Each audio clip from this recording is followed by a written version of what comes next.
les terreaux fertiles où prend forme ce discours-là, notamment les réseaux sociaux, nous devons développer aussi des mécanismes de communication avec ces jeunes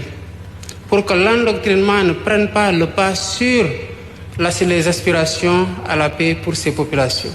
notamment les plus jeunes qui sont les plus vulnérables. Ensuite, maintenant, dans le cadre institutionnel, notamment au niveau régional comme au niveau continental, sous-régional comme au niveau continental, nous avons des mécanismes d'alerte précoce que nous devons activer et rendre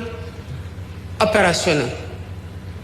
Le cadre de conception, de discussion, de caractérisation, tant sur le plan des causes que des solutions que nous devons apporter à ces menaces à la paix et à la sécurité, a été véritablement établi.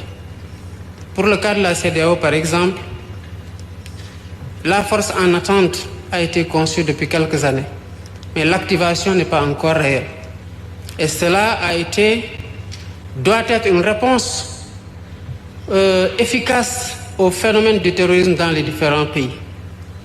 Passons donc du discours, de la conception à l'opérationnalisation des solutions, mais ce, dans une approche concertée, solidaire,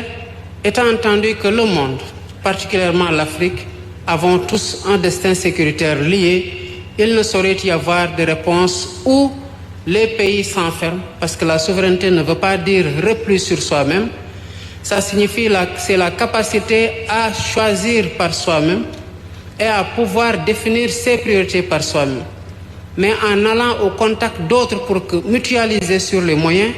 mutualiser sur les stratégies, mutualiser sur le renseignement pour anticiper